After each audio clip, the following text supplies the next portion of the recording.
नमस्कार, स्वागत है आप सभी का एनडीटीवी के महाकुंभ संवाद में। प्रयागराज की पावन धरती पर जहां त्रिवेणी के संगम में समाई है भक्ति, शक्ति और संस्कृति, इस अद्भुत समागम में आस्था के सागर में महाकुंभ अपनी भव्यता, रहस्य और दिव्यता से पूरी दुनिया को आकर्षित करता रहा है। सदियों पुरानी परंपराओं और आध्यात्मिक ऊर्जा से ओतप्रोत ये महाआयोजन, ये महापर्व मानव इतिहास के सबसे बड़े समागम में से एक है। देश विदेश से लाखों श्रद्धालु, साधु संत और पर्यटक यहाँ एकत्र होते हैं, मोक्ष की तलाश में, संस्कृति की अनुभूति के लिए और भव्यता के साक्षी बनने के लिए। विशालतम आयोजन, अविश्वसनीय व्यवस्था और अनगिनत धार्मिक अनुष्ठान, यही है महाकुंभ, जो न केवल भारत की बल्कि संपूर्ण मानवता की धरोहर है। महाकुंभ सिर्फ एक धार्मिक उत्सव नहीं, बल्कि ये आयोजन हमारी परंपराओं, प्रबंधन कौशल और आधुनिक तकनीक के समन्वय का भी प्रतीक है। इस बार तकनीक का उपयोग जैसे रियल टाइम डेटा मॉनिटरिंग, आपातकालीन प्रतिक्रिया तंत्र और डिजिटल प्लेटफॉर्म ने न केवल आयोजन को बेहतर बनाया है, बल्कि श्रद्धालुओं की सुरक्षा और सुविधा को भी सुनिश्चित किया है। आइए इस आध्यात्मिक, सांस्कृतिक और भव्य आयोजन की अनुभव यात्रा पर आप सभी को हम आज साथ ले चलें, क्योंकि यही है एनडीटीवी के महाकुंभ संवाद का उद्देश्य, जो उत्तर प्रदेश सरकार के पूर्ण सहयोग के बगैर मुमकिन नहीं था। हम इस सहयोग के लिए उत्तर प्रदेश सरकार का आभार व्यक्त करते हैं। तब चलिए निकलते हैं महाकुंभ की यात्रा पर। सबसे पहले संगम, हम शुरुआत करेंगे संगम से। संगम यानी गंगा, यमुना और अदृश्य सरस्वती के मिलन का स्थान, वो स्थान जहां से गंगा आगे बढ़ती है। ऐसे में उस गंगा की कहानी जानना भी जरूरी हो जाता है, जिस गंगा को हम नदी नहीं बल्कि जीवन दायिनी कहते हैं। गंगा ज्ञान है, गंगा प्रेम है, गंगा भक्ति है तो गंगा मुक्ति भी है। गंगा की ये दास्तां सुनाने के लिए हमारे साथ देश ही नहीं बल्कि दुनिया भर में किस्सा गोई के लिए मशहूर हिमांशु वाजपेयी और प्रज्ञा शर्मा इस वक्त हमारे साथ हैं। स्वागत है आप दोनों का, हिमांशु और प्रज्ञा। ये मंच अब आपका हुआ। बहुत आभार। कुंभ संस्कृतियों का संगम है, परंपरा की थाती है, सभ्यता का प्रतीक है और हमारी चेतना का आधार है। और कुंभ जब प्रयागराज में हो तो हमारा ख्याल गंगा की तरफ जाता है। और गंगा की जो पौराणिक आख्यान गंगा के हैं, उनसे एक मैं कुछ आपके सामने प्रस्तुत करूंगा कि चिरम विरंच विष्णु पूज पाद वारि धारणी, प्रताप केतु पट्टिकाम्बु यष्टिका विहारिणी। चिरम विरंच विष्णु पूज पाद वारि धारणी, प्रताप केतु पट्टिकाम्बु यष्टिका विहारिणी। शशांक कांत पूर केण पाप कूट कंदिनी, जगत त्रिदोष तस्तनुम पुनातु जनु नंदिनी, जगत त्रिदोष तस्तनुम पुनातु जनु नंदिनी।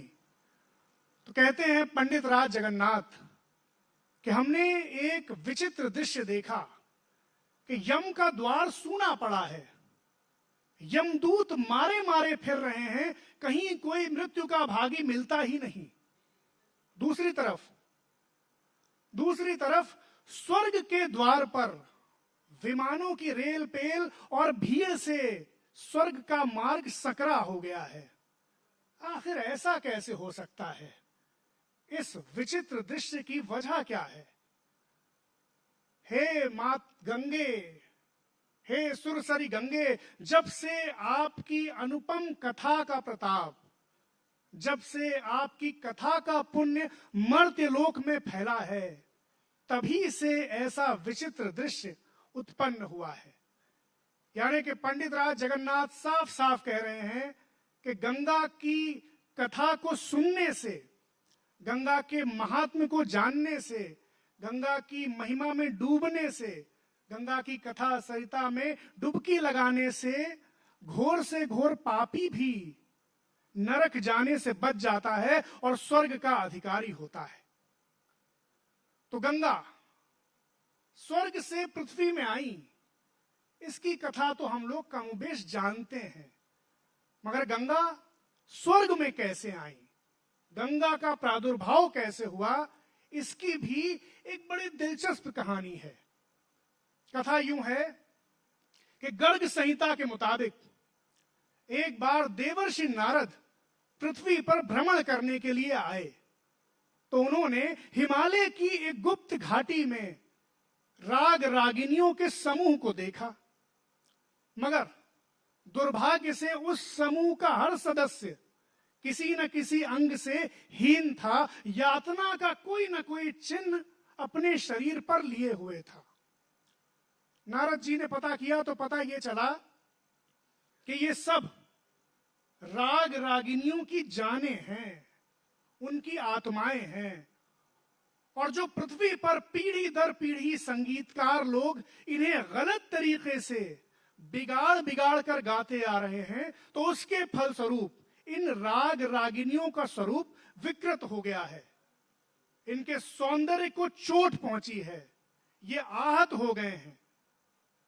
पता ये भी चला कि अब ये राग रागिनियां तभी अपने मूल स्वरूप में वापस आ सकती हैं जब कोई पूर्ण संगीतकार इन्हें बिल्कुल शुद्ध रूप में अदा कर दे।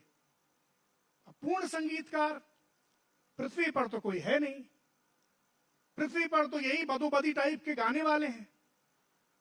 तो नारद जी ने समझा ये कि पूर्ण संगीतकार तो सृष्टि में एक ही हैं, महादेव भोलेनाथ। तो नारद जी पहुंचे शंकर भगवान की शरण में, उनसे प्रार्थना की। तो शंकर भगवान तो आशुतोष हैं, जल्दी प्रसन्न होने वाले। शंकर भगवान मान गए, मगर एक शर्त लगा दी। शिव जी ने शर्त यह लगाई कि वो तभी गाएंगे जब उनकी सभा में कम से कम एक पूर्ण श्रोता जरूर मौजूद हो। पूर्ण श्रोता ये तो पहले से भी कठिन शर्त है, श्रोता तो हमारे आपके जैसे हैं पृथ्वी पर। नारद जी ने विष्णु जी और ब्रह्मा जी को मनाया शिव भगवान की गायन सभा का श्रोता बनने के लिए। अब जब भोलेनाथ ने गाना शुरू किया तो उनके गायन का शब्दों में बखान ही कैसा। भोलेनाथ ने ऐसा गाया कि विष्णु जी उनके गायन को सुनकर द्रवीभूत हो गए, पूर्णतया निमग्न हो गए, सर्वथा तल्लीन हो गए। और द्रवीभूत हुए तो उनके दिव्य जल स्वरूप को ब्रह्मा जी ने उसी वक्त अपने कमंडल में भर लिया और देवलोक में प्रवाहित कर दिया। देवलोक में प्रवाहित यही दिव्य जलधार गंगा कहलाई। तो ये थी कथा गंगा के स्वर्ग में आने की। और अब वो कथा कि जिसको हम सब ऊपर ऊपर से तो जानते हैं, मगर ऊपर ऊपर से जानने में उस कथा के पीछे का जो श्रम है, जो तपस्या है, जो भाव है, जो रियाजत है, हम उसे बिसरा देते हैं। तो सुनिए कि गंगा स्वर्ग से पृथ्वी पर कैसे आई। तो वाल्मीकि रामायण के अनुसार अयोध्या के सूर्यवंशी राजा सगर, उनके 60,000 पुत्र थे। और जब सगर ने अश्वमेध यज्ञ ठाना तो अश्व को तलाश करते करते सगर के 60,000 पुत्रों ने पृथ्वी पर ऐसी घोर अराजकता फैलाई कि कपिल मुनि के श्राप से वो सब के सब भस्म हो गए। अब जब पुत्र बहुत वक्त तक लौटे नहीं तो सगर ने अपने पोते अंशुमन को उनकी तलाश करने के लिए भेजा। अंशुमन कपिल मुनि के आश्रम के पास पहुंचा तो उसे राख का एक बहुत बड़ा ढेर नजर आया। ऊपर उड़ते गरुड़ ने अंशुमन को बताया कि उसके चाचा लोगों ने पृथ्वी पर ऐसी अराजकता फैलाई है कि कपिल मुनि के श्राप से वो सब भस्म हो गए हैं। अंशुमन वहीं बैठकर विलाप करने लगा और किसी जल राशि की तलाश करने लगा ताकि चाचा लोगों की इस राख को उस जल राशि में प्रवाहित करके उनकी मुक्ति कर सके। गरुड़ ने उसे बताया कि इन लोगों ने ऐसी अराजकता फैलाई है कि पृथ्वी के किसी जल से इनकी मुक्ति संभव नहीं। ऐसी अराजकता के बाद, इतने घोर पाप करने के बाद तो सिर्फ सुरसरी गंगा है जिनका जल इन्हें मुक्त कर सकता है। मगर गंगा स्वर्ग की नदी है, देवलोक की नदी है, उन्हें पृथ्वी से काम ही क्या। अब अंशुमन निराश हो गए और अश्वमेध यज्ञ के उस अश्व को लेकर सगर के पास गए, पूरा माजरा कहा। तो सगर ने अश्वमेध यज्ञ पूरा किया और जाकर तपस्या की, मगर कामयाब नहीं हुए। सगर के बाद अंशुमन ने तपस्या की, गंगा को स्वर्ग से पृथ्वी पर लाने की, कामयाब नहीं हुए। अंशुमन के बाद राजा दिलीप ने तपस्या की गंगा को पृथ्वी पर लाने के लिए, वो भी नाकाम रहे। दिलीप के बाद राजा भगीरथ, उन्होंने घोर तप किया, भीषण तपस्या, और आखिरकार अपने तप के माध्यम से वो ब्रह्मा जी को प्रसन्न करने में सक्षम हुए। ब्रह्मा जी आए, उन्होंने भगीरथ से कहा कि भाई मैं गंगा को पृथ्वी पर आने का आदेश तो दे दूंगा, मगर गंगा स्वर्ग की नदी है, इतना वेग है उनमें कि पृथ्वी से गंगा संभाली नहीं जाएंगी। तो जाओ, पहले जाकर शिव को प्रसन्न करो कि वो गंगा को अपने मस्तक पर धारण करें। अब भगीरथ फिर से शिव जी के पास पहुंचे, एक बार फिर तप किया, भीषण तप किया, और इस बार शिव जी को प्रसन्न किया। शिव जी गंगा को अपने मस्तक पर धारण करने के लिए राजी हो गए, मगर गंगा स्वर्ग की नदी है, वेग है उनमें, मद है। उन्होंने सोचा कि मैं पृथ्वी पर उतरूंगी तो मैं पृथ्वी को बहा ले जाऊंगी। शिव जी उनका ये इरादा भांप गए। अब जो गंगा स्वर्ग से शिव के मस्तक पर उतरी तो शिव ने अपनी जटाओं में गंगा को कैद कर लिया। गंगा ने बहुत प्रयास किया मगर मुक्त नहीं हो पाई। 1 साल तक शिव ने गंगा को इसी तरह कैद रखा। अब वापस भगीरथ ने शिव को प्रसन्न करने का तप शुरू किया, उन्हें मनाया और उनसे प्रार्थना की कि प्रभु गंगा को मुक्त कर दे ताकि पृथ्वी वासियों का उद्धार हो सके और हमारे पुरखे मुक्ति पा सकें। शिव जी ने गंगा को मुक्त किया। गंगा भगीरथ के रथ के पीछे पीछे पृथ्वी पर आई। स्वर्ग से पृथ्वी पर गंगा का अवतरण ऐसा था कि देवलोक में हलचल मची। तमाम देवता, अप्सराएं, गंधर्व, यक्ष सब आकाश में आ गए इस अद्भुत दृश्य को देखने के लिए। ऐसा लगता था जैसे सैकड़ों सूर्य एक साथ उदित हुए हों। गंगा पृथ्वी पर आई, भगीरथ के पुरखों की राख को खुद में बहा ले गई, उनको मुक्ति दी और इसके साथ ही समुद्र जो किसी वजह से खाली हो चुका था उसे दोबारा भर दिया और पृथ्वी पर कल्याण का चक्र दोबारा शुरू हुआ। अब सवाल यह है कि समुद्र आखिर खाली कैसे हुआ था जिसे गंगा ने भरा था। तो सुनिए ये कथा जो कि लोक परंपरा में बहुत लोकप्रिय है। तो सतयुग में एक ऋषि हुए जिनका नाम था महर्षि अगस्त्य। एक दिन वो समुद्र के किनारे से जा रहे थे कि उन्होंने एक बड़ा अजीब व गरीब दृश्य देखा। वो देखते क्या है कि एक टिटहरी समुद्र की रेत में लौटती है, अपने पंखों में वो रेत भरती है और फिर उस रेत को समुद्र में जाकर झाड़ देती। वो बार बार यही कर रही थी। महर्षि अगस्त्य को ये मामला कुछ अटपटा सा लगा, सो उन्होंने इसके पीछे की कहानी जाननी चाहिए। वो चिड़िया के पास पहुंचे और चिड़िया से पूछा। चिड़िया ने उन्हें अपनी सारी कहानी सुनाई। चिड़िया ने उन्हें बताया कि मैंने इस समुद्र के किनारे रेत में अपने अंडे दिए थे। मैं बड़ी बेसब्री से अपने बच्चे के निकलने का इंतजार कर रही थी, लेकिन एक दिन अचानक हुआ ये कि समुद्र की एक लहर आई और मेरे अंडों को बहा ले गई। मुझ दुखियारी माँ ने इस समुद्र से बहुत अनुनय विनय की, बहुत प्रार्थना की कि मुझे मेरे अंडे वापस लौटा दो, लेकिन इस समुद्र ने मेरी एक ना सुनी। मैंने इससे बहुत बार प्रार्थना करी लेकिन इसने एक भी ना सुनी, और इसीलिए अब इसका अभिमान तोड़ने के लिए मैं इसे रेत से भर रही हूँ। महर्षि अगस्त्य ने जब ये करुण कहानी सुनी तो वो खुद भी विचलित हो गए। उन्होंने सोचा, कमजोर का साथ देना तो बलवान का धर्म है।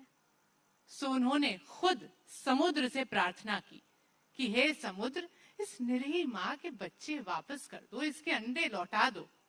लेकिन समुद्र, उसको तो आप सब जानते हैं कितना मगरूर और घमंडी है। उसने उनकी बात भी नहीं मानी, उनकी प्रार्थना को साफ नजरअंदाज कर दिया। और अब जब ऐसा हुआ तो महर्षि अगस्त को गुस्सा आ गया और आवेश में आकर उन्होंने समुद्र का सारा पानी पी लिया। और अब जो ऐसा हुआ तो समुद्र पर आश्रित जितने भी जीव जंतु थे सब त्राही त्राही करने लगे, हाहाकार मच गया। और अब ये खबर स्वर्ग में पहुंची देवता गणों के पास। देवतागण महर्षि अगस्त के पास आए, उनसे प्रार्थना करने लगे कि हे महाराज, समुद्र को वापस भर दीजिए, पृथ्वी का सारा चक्र बिगड़ता जा रहा है।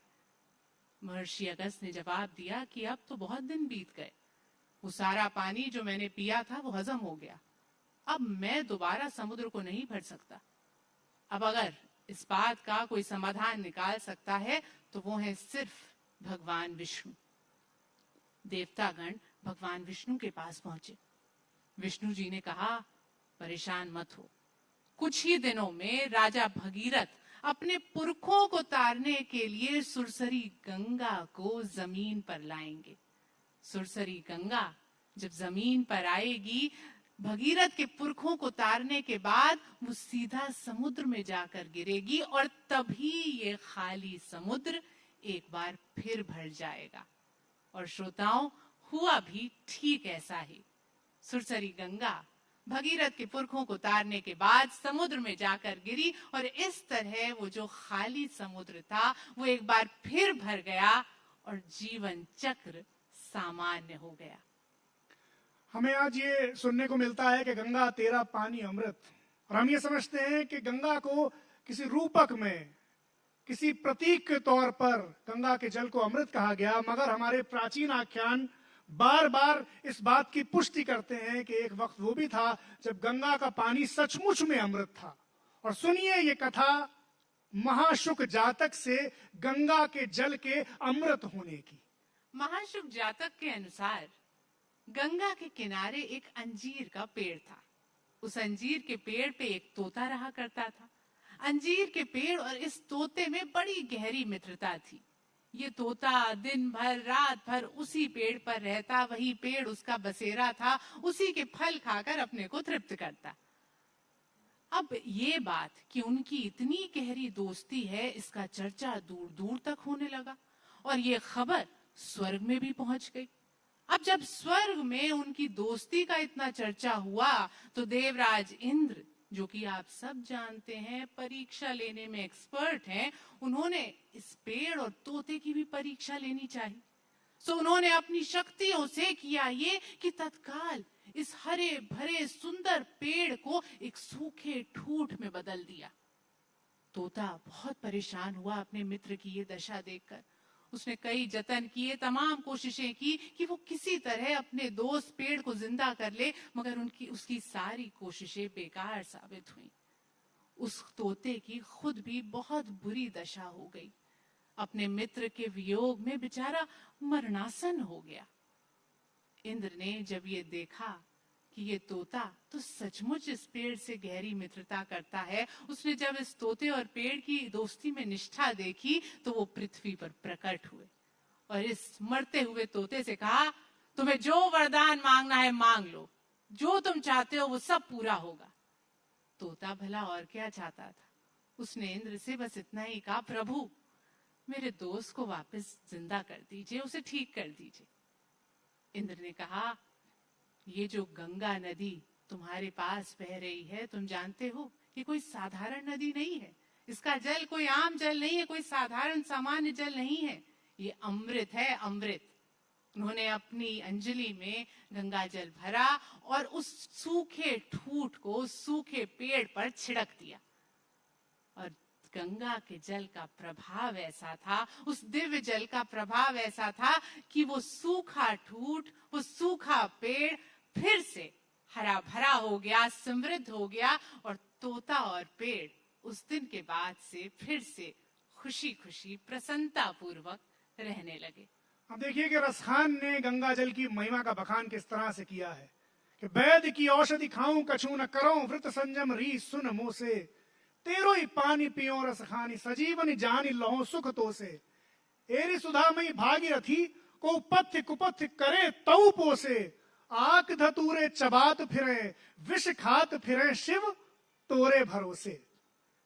गंगा पृथ्वी पर बहती रहे, उसकी धारा अविरल रहे, वो इसी तरह से पृथ्वीवासियों का कल्याण करती रहे, इसके लिए हमारे बुजुर्गों ने, हमारे पुरखों ने बड़े जतन किए हैं, बड़े तप किए हैं। और देखिए कि किस तरह देवी अनुसूया ने शिव महापुराण के अनुसार गंगा को पृथ्वी से जाने से रोका था। इस कथा में हम लोगों के लिए भी एक संदेश है कि गंगा इसी तरह बनी रहे, इसके लिए हमें किस तरह की निष्ठा और किस तरह के समर्पण की जरूरत है। तो सुनिए यह अंतिम कथा शिव महापुराण से देवी अनुसूया के गंगा को पृथ्वी पर रोक लेने की।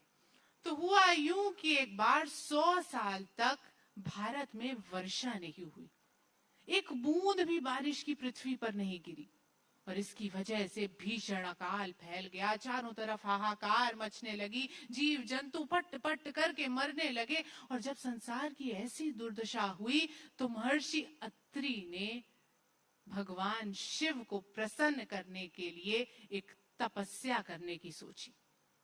उनकी पत्नी देवी अनुसूया ने भी अन्न जल त्याग दिया और उन्होंने भी तपस्या की। वो दोनों लोग कामद वन में पहुंचे और वहां उन्होंने ऐसा भीषण तप, ऐसी घनघोर तपस्या की कि उन्हें देखने के लिए देवता गण आए। गंगा ने भी उन्हें दर्शन दिए।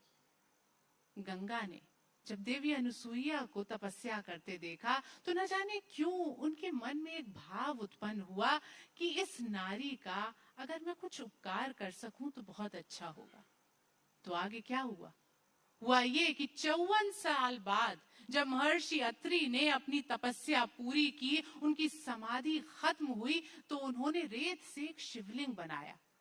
उस शिवलिंग का अभिषेक करने के लिए और खुद के जलपान के लिए उन्हें पानी की आवश्यकता थी, उन्हें जल की आवश्यकता थी। सो उन्होंने देवी अनुसूया से जल लाने के लिए कहा।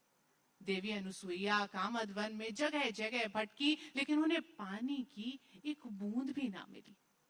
जब वो निराश होकर एक जगह बैठ गईं, तभी गंगा प्रकट हुई। गंगा ने उन्हें दर्शन दिए और कहा, देवी मैं तुम्हारे तप से बहुत प्रसन्न हूं, तुम्हें जो वरदान मांगना है मांग लो, मैं तुम्हारी सारी इच्छाएं पूरी करूंगी। देवी अनुसूया ने गंगा से जल मांगा। गंगा ने उनसे कहा कि तुम एक कुंड बनाओ। उन्होंने जैसे ही कुंड बनाया, गंगा उस कुंड में समाहित हो गई।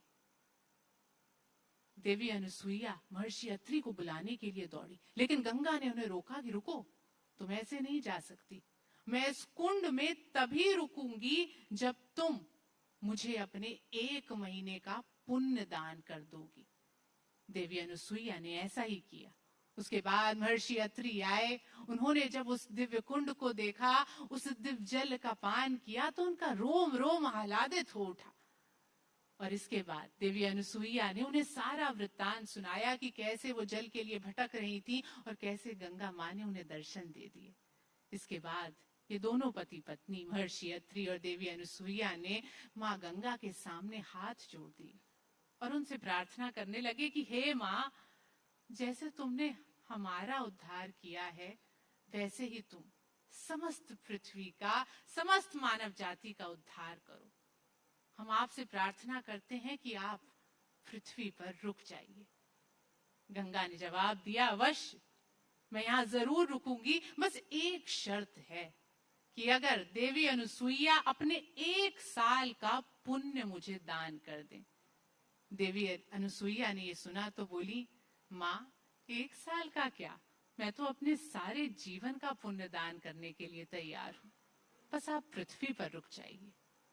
और उन्होंने ऐसा ही किया, अपना पुण्य दान कर दिया और हमारे आपके कल्याण के लिए गंगा को पृथ्वी पर हमेशा के लिए रोक लिया।